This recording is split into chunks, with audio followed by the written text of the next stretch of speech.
आवाज TV 3 India news, जहां हम आपको देश प्रदेश की खबरों से रूबरू कराते हैं। चलिए इसी के साथ आगे बढ़ेंगे और देखेंगे आज की इस बड़ी खबर में क्या कुछ है खास। क्यों देंगे केजरीवाल इस्तीफा? क्या कहा सरकार के लिए? कौन होगा अगला मुख्यमंत्री? सुने। वंदे वंदे।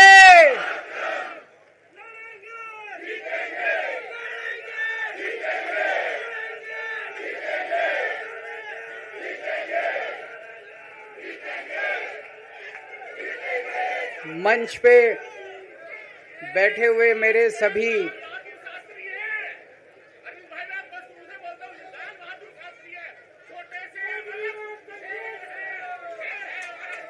शुक्रिया। मंच पे बैठे हुए मेरे आम आदमी पार्टी के सभी साथीगण, नेतागण, आज यहाँ पे इतनी बड़ी संख्या में आए हुए सभी भाइयों बहनों और जो टीवी के माध्यम से इस वक्त देश भर में लोग देख रहे हैं, उन सभी भाइयों बहनों, माताओं, बुजुर्गों, बच्चों, आप सब लोगों को मेरा नमस्कार, सबको मेरा प्रणाम। I love you too. सबसे पहले मैं ऊपर वाले का शुक्रिया अदा करता हूं, भगवान का शुक्रिया अदा करता हूं, जिनकी हमेशा हम लोगों के ऊपर बहुत कृपा रहती है, बहुत आशीर्वाद रहता है भगवान का, भोलेनाथ का, हनुमान जी का बहुत आशीर्वाद रहता है। इसी वजह से इतनी बड़ी बड़ी मुसीबतों से निकल के हम लोग आते हैं। इतने बड़े बड़े सामने हमारे दुश्मन हैं, जिनसे लड़के हम लोग सफल होते हैं। एक छोटी सी पार्टी जिसने इस देश की राजनीति बदल के रख दी। मैं इसीलिए सबसे पहले ऊपर वाले का पूरे सम्मान के साथ शुक्रिया अदा करता हूं और आशीर्वाद चाहता हूं।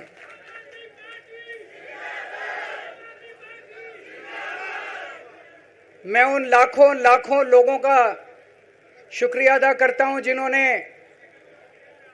हम लोगों के लिए, जब हम लोग जेल में थे, मैं, मनीष सिसोदिया जी, संजय सिंह जी, विजय नायर जी, अभी सतिंदर जैन जी हैं, अमानतुल्लाह खान हैं, उनको वो भी जल्दी आएंगे मैं उम्मीद करता हूं। जिन जिन लोगों ने हमारे लिए दुआएं की, मन्नतें मांगी, मंदिर मस्जिद गिरजे गुरुद्वारे गए, उन सब लोगों का मैं तहे दिल से शुक्रिया अदा करता हूं।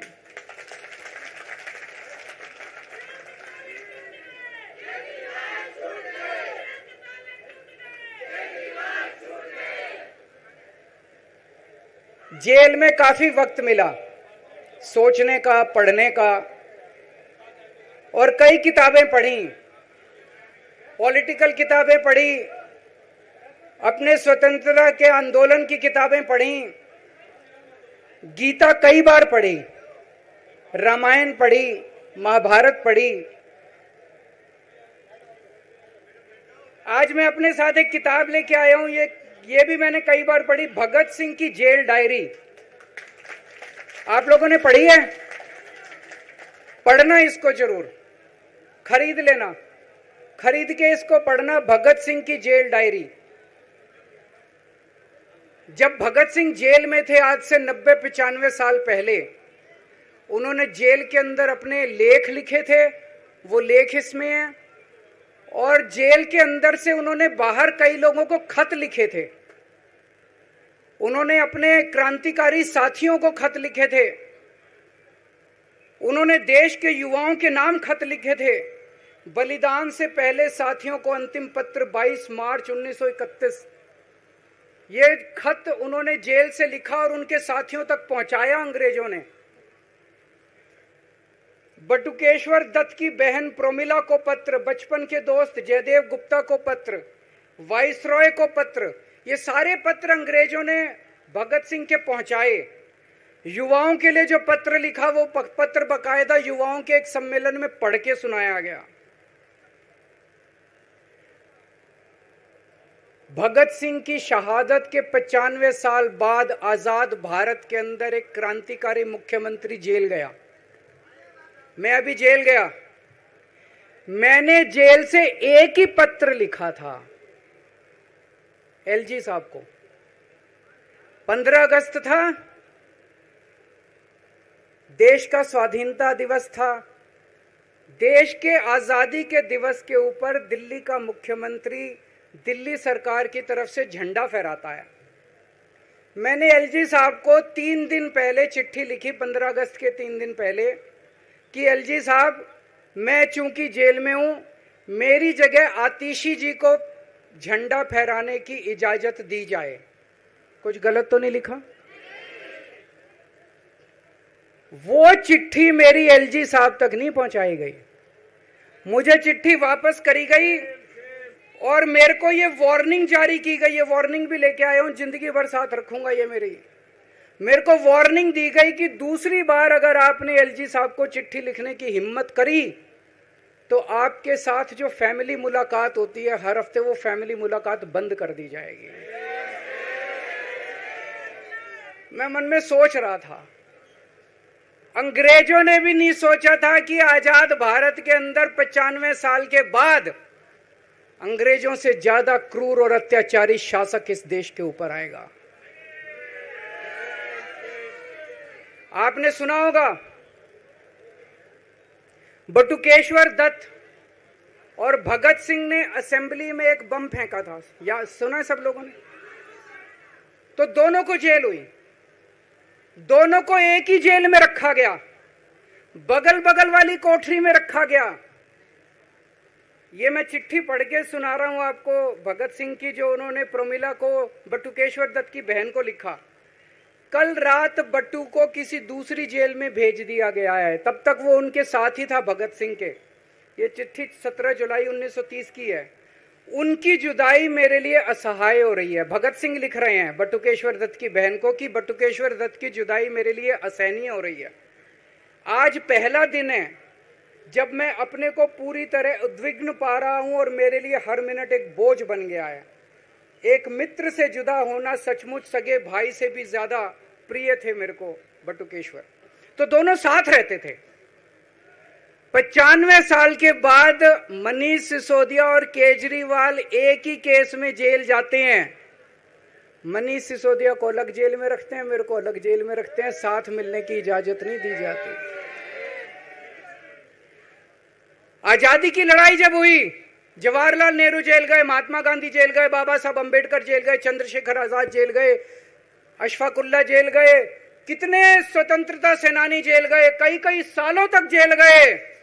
जब वो जेल जाते थे, उनसे मुलाकात के लिए उनके साथी उनसे मिलने जाया करते थे, उनके घर के लोग जाते थे, उनके रिश्तेदार उनसे मिलने जाते थे, और जब वो मिलने के लिए जाते थे वो उनसे पॉलिटिकल बातें करते थे। वो उनसे बातें करते थे कि कैसे अंग्रेजों को उखाड़ के फेंकना है जब मिलने के लिए जेल में जाते थे। जब मैं जेल में था, एक दिन संदीप पाठक मेरे से मिलने के लिए आया। मैं भी पॉलिटिकल आदमी हूं, वो भी पॉलिटिकल, हमारी पार्टी का संगठन मंत्री है। आके उसने मेरे से पॉलिटिकल बातें करी। और क्या करता, रोमांटिक बातें थोड़ी करता। तो पॉलिटिकल आदमी वो, पॉलिटिकल आदमी मैंने उससे पूछा देश में क्या चल रहा है, उसने देश की पॉलिटिकल हालत बताई। मैंने उससे पूछा पार्टी में क्या चल रहा है, उसने संदीप पाठक को ब्लैकलिस्ट कर दिया गया। उसके बाद मेरे से मिलने नहीं दिया गया। भगत सिंह जब फांसी पे चढ़े, उन्होंने सपने में भी नहीं सोचा था एक ऐसा भारत होगा। आज से 95 साल के बाद इस देश के अंदर इतनी क्रूर और अत्याचारी सरकार आएगी कि अंग्रेजों को भी पीछे छोड़ देगी। दोस्तों,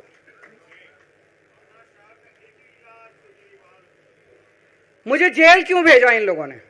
ऐसा नहीं कि केजरीवाल ने कोई भ्रष्टाचार किया, वो इनको भी पता है, मेरे को भी पता है, आपको भी पता है। इन्होंने जेल क्यों भेजा मेरे को? इनका मकसद था आम आदमी पार्टी को तोड़ना। इनका मकसद था केजरीवाल के हौसले को तोड़ना, केजरीवाल की हिम्मत को तोड़ना। इन्होंने फॉर्मूला बना रखा है। आप देख रहे हो किस तरह से एमएलए तोड़ दो, एमएलए खरीद लो, ईडी भेज के डरा दो, सीबीआई भेज के डरा दो, फर्जी केस कर दो, जेल में डाल दो, पार्टी तोड़ दो। महाराष्ट्र में कैसे उन्होंने 2-2 राष्ट्रीय पार्टियां तोड़ दी। पार्टी तोड़ दो, सरकारें गिरा दो और अपनी सरकार बना लो। इनको यह लग रहा था केजरीवाल को जेल भेज देंगे तो दिल्ली में इनकी पार्टी टूट जाएगी, दिल्ली में बीजेपी की सरकार बना लेंगे।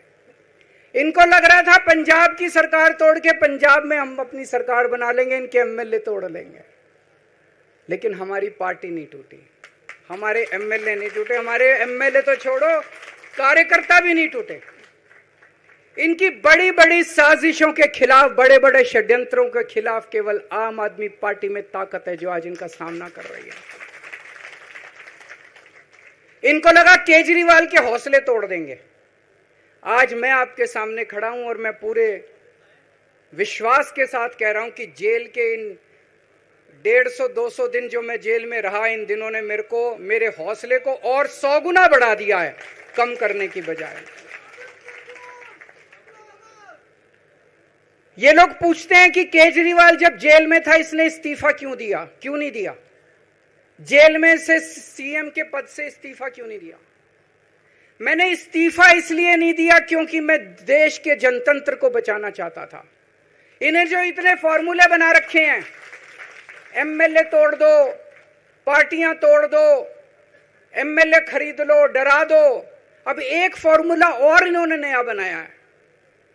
जहां जहां ये चुनाव हारे वहां वहां के मुख्यमंत्री पे फर्जी केस करके उसको गिरफ्तार कर लो और उसकी सरकार गिरा दो। अगर मैं इस्तीफा दे देता, अगर मैं हेमंत सोरेन साहब ने इस्तीफा दिया, मैं भी इस्तीफा दे देता। इन्होंने सीतारमैया पे भी अभी केस किया है, सीतारमैया साहब के ऊपर। इन्होंने पिनाराई विजयन के ऊपर भी केस कर रखे हैं, ममता दीदी के ऊपर केस कर रखे हैं। ये एक ऑपोजिशन के मुख्यमंत्री को नहीं छोड़ते, एक एक को पकड़ के फर्जी केस कर करके उनको जेल में डाल देते और एक एक की सरकार गिरा देते। मैं जेल में गया, अभी 10 दिन पहले सुप्रीम कोर्ट की एक बेंच ने पूछा सरकार से कि जेल के अंदर से सरकार क्यों नहीं चल सकती। बड़ा आप लोगों ने अखबार में, सुप्रीम कोर्ट ने पूछा है केंद्र सरकार से कि जेल के अंदर से सरकार क्यों नहीं चल सकती, तो जेल के अंदर से सरकार साबित कर दिया हमने। अब मैं देश के सारे नॉन बीजेपी मुख्यमंत्रियों से हाथ जोड़ के विनती करना चाहता हूं, अब अगर प्रधानमंत्री जी हिम्मत करें आप पे फर्जी केस करके आपको जेल में डालें, इस्तीफा मत देना, किसी हालत में इस्तीफा मत देना। जेल से सरकार चलाना हम सबको मिलकर, ऐसा नहीं कि हम पद के लालची हैं, ऐसा नहीं कि मुख्यमंत्री पद हमारे लिए महत्वपूर्ण है, इसलिए क्योंकि हमारे लिए हमारा संविधान जरूरी है, हमारा देश जरूरी है, जनतंत्र जरूरी है, जनतंत्र को बचाना जरूरी है। इतने भारी बहुमत से जीती हुई सरकार, एक बार 70 में से 67 सीट आई, एक बार 70 में से 62 सीट आई, और आप पकड़ के जेल में डाल दोगे और कहोगे इस्तीफा दे। मैं सारे मुख्यमंत्रियों से आज हाथ जोड़ के विनती करना चाहता हूं, इनका ये नया फॉर्मूला भी आम आदमी पार्टी ने फेल कर दिया है, जो इन्होंने नया फॉर्मूला बनाया।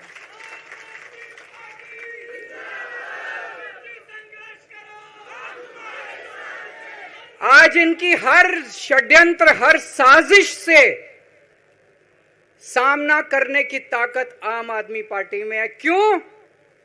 क्योंकि हम ईमानदार हैं।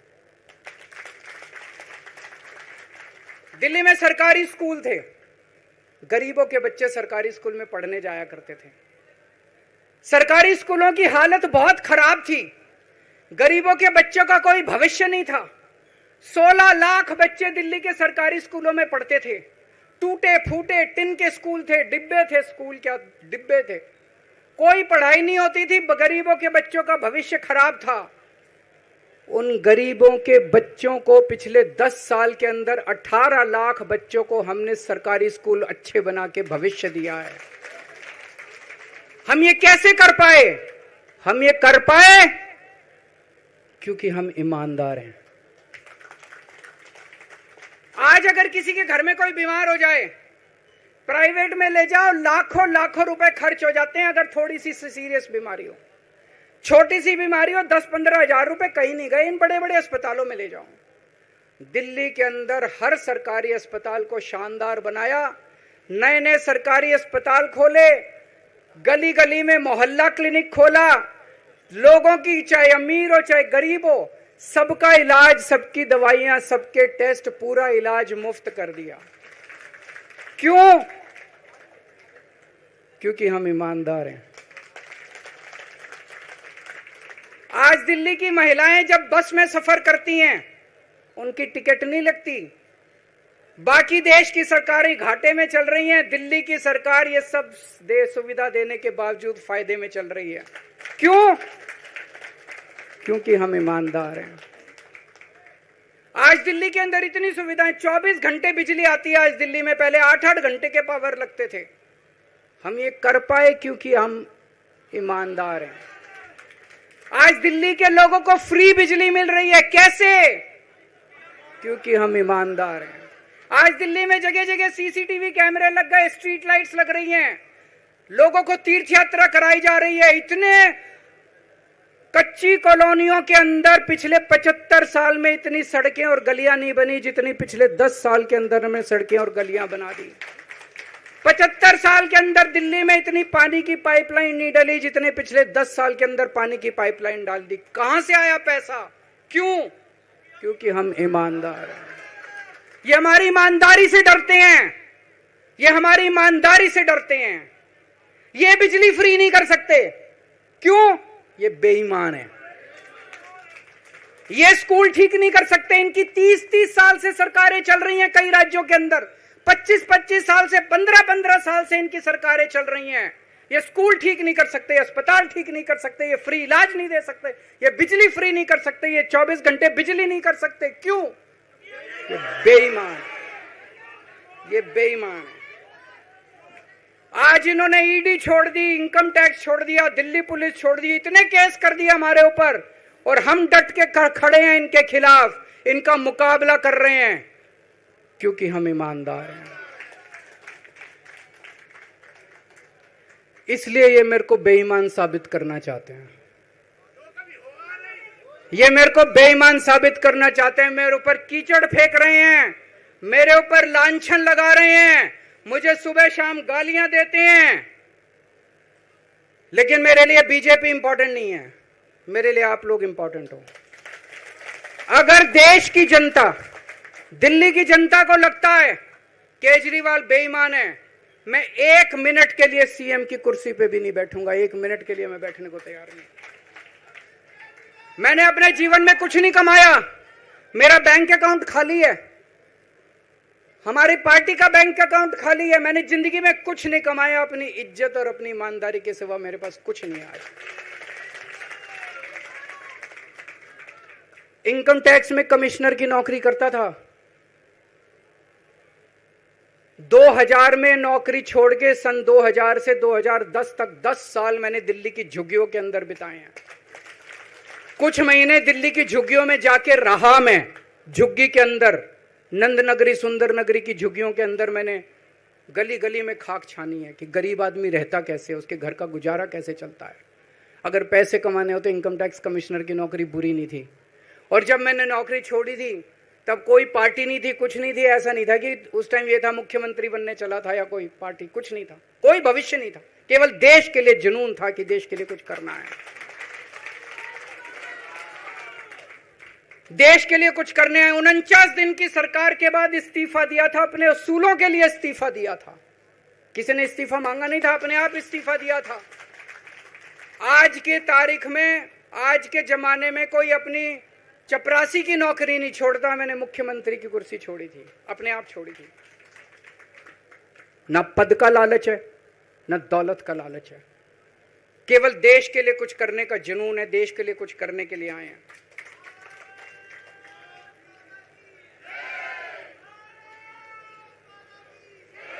इन्होंने मेरे ऊपर आरोप लगाए, मनीष जी के ऊपर आरोप लगाए हैं। इस देश का जो सबसे कठोर कानून है, ईडी का कानून, पीएमएलए, जिसमें बेल भी नहीं मिलती, बेल मिलनी भी मुश्किल है, उसके अंदर हमारे ऊपर तरह तरह के इन लोगों ने आरोप लगाए हैं। कोर्ट से हमको बेल मिल गई, उसके बावजूद आज की तारीख में, आज जो स्थिति है, इससे फालतू कोर्ट और कुछ नहीं कर सकता था जितना कोर्ट ने कर दिया हमारे पक्ष में। हम कोर्ट के बहुत शुक्रगुजार हैं। कोर्ट ने हमें बेल दे दी, अभी बेल तक ही दे सकता था। अब ये केस चलेगा। मैंने वकीलों से पूछा, मैंने कहा मेरा दिल कहता है कि जब तक ये मैं कोर्ट से बरी होके ना आ जाऊं तब तक मैं सीएम की कुर्सी पे नहीं बैठूंगा। उन्होंने कहा जी ये 10 साल चलेगा केस, कोई कह रहा है 15 साल चलेगा केस, कोई कह रहा है 20 साल चलेगा केस। तो केस ये अभी लंबा चलेगा। आज कोर्ट जितना कर सकता था, कोर्ट ने हमारे पक्ष में निर्णय लिया है, हमें बेल दे दी। उन्होंने ऐसे कानून में जिसमें बेल मिलनी नामुमकिन होती है, उन्होंने बेल दे दी। आज मैं आपकी अदालत में आया हूं, जनता की अदालत में आया हूं, आपसे पूछने के लिए आया हूं, क्या आप केजरीवाल को ईमानदार मानते हो कि गुनहगार मानते हो?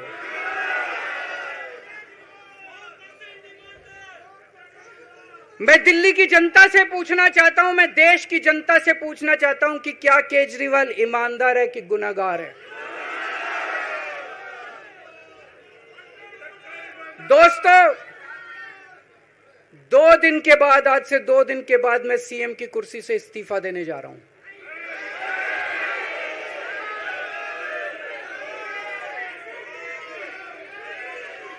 और मैं तब तक सीएम की कुर्सी पे नहीं बैठूंगा जब तक जनता अपना फैसला ना सुना दे। मैं जनता के बीच में जाऊंगा, गली गली में जाऊंगा, घर घर में जाऊंगा, और जब तक जनता अपना फैसला ना सुना दे कि केजरीवाल ईमानदार है, तब तक मैं सीएम की कुर्सी के ऊपर नहीं बैठूंगा।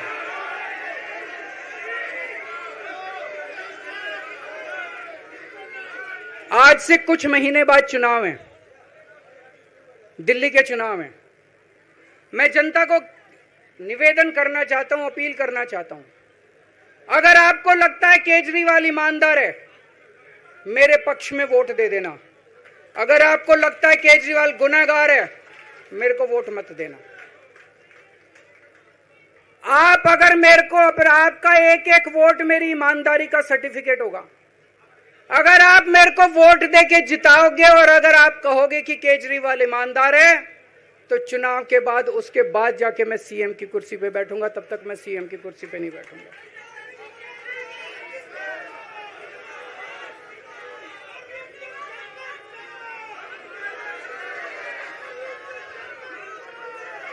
आपको लग रहा होगा अभी अभी जेल से रिहा होके आया है, ये कैसा क्यों बोल रहा है? अभी अभी जेल से रिहाई होके आया है, अब ये इस्तीफा क्यों दे रहा है? इन्होंने मेरे ऊपर आरोप लगाया है, इन्होंने आरोप लगाया है कि केजरीवाल चोर है, इन्होंने आरोप लगाया है केजरीवाल भ्रष्टाचारी है, इन्होंने आरोप लगाया है केजरीवाल ने भारत माता के साथ धोखा किया है। ये करने के लिए नहीं आया था मैं, सत्ता से पैसा और पैसे से सत्ता, इस खेल के खेलने के लिए मैं नहीं आया था। मैं देश के लिए कुछ करने के लिए आया था। जब 14 साल के बाद भगवान राम वनवास से लौटे, सीता मैया को अग्नि परीक्षा देनी पड़ी थी। आज मैं जेल से आया हूं, मैं अपनी अग्नि परीक्षा देने के लिए तैयार हूं।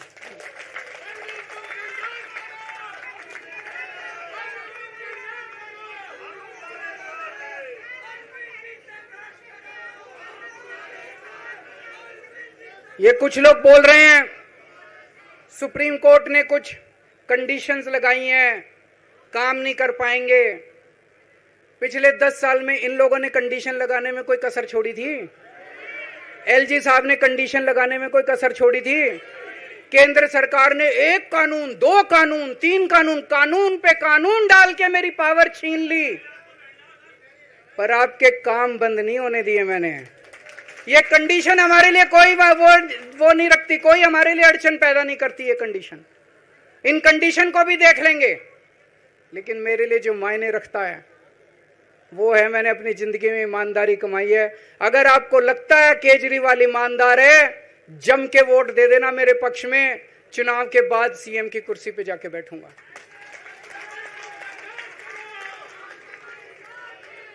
फरवरी में चुनाव है। आज इस मंच से मैं मांग करता हूं कि ये चुनाव नवंबर में कराए जाएं, महाराष्ट्र के साथ कराए जाएं, तुरंत कराए जाएं चुनाव। और जब तक आपका फैसला नहीं आएगा तब तक मैं जिम्मेदारी नहीं संभालूंगा। और मैं, जब तक चुनाव नहीं होते मैंने जैसे बताया 2 दिन के बाद मैं अपना इस्तीफा दूंगा। जब तक चुनाव नहीं होते तब तक मेरी जगह आम आदमी पार्टी से कोई और मुख्यमंत्री बनेगा। अगले 2-3 दिन के अंदर विधायक दल की मीटिंग होगी और विधायक दल की मीटिंग में अगले मुख्यमंत्री के नाम का तय किया जाएगा। मैं मनीष जी से बात कर रहा था, जो पीड़ा मेरे मन में है वो पीड़ा मनीष जी के मन में भी है। इनके लिए भी वही सब कहा गया जो मेरे लिए कहा गया है। मनीष जी का भी कहना है कि ये दिल्ली के उप मुख्यमंत्री और शिक्षा मंत्री और मंत्री का पद तभी संभालेंगे जब दिल्ली की जनता कहेगी कि मनीष सिसोदिया ईमानदार है। तो मैं और मनीष सिसोदिया हम दोनों का फैसला आपके हाथ में है, जनता के हाथ में है।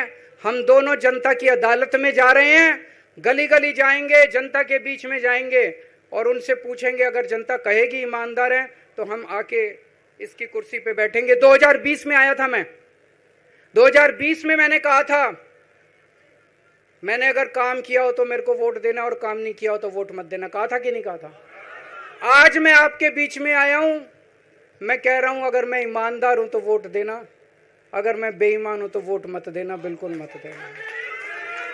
भारत माता की, भारत माता की। तो अभी हमने आपको इस बड़ी खबर से रूबरू कराया, ऐसी ही और तमाम बड़ी खबरों से हम आपको रूबरू कराएंगे। ऐसे ही तमाम खबरें हम आप तक पहुंचाएंगे। बस आप हमारे साथ बने रहिए और देखते रहिए आवाज TV3 इंडिया न्यूज और हमारे चैनल को लाइक, सब्सक्राइब और शेयर जरूर करें।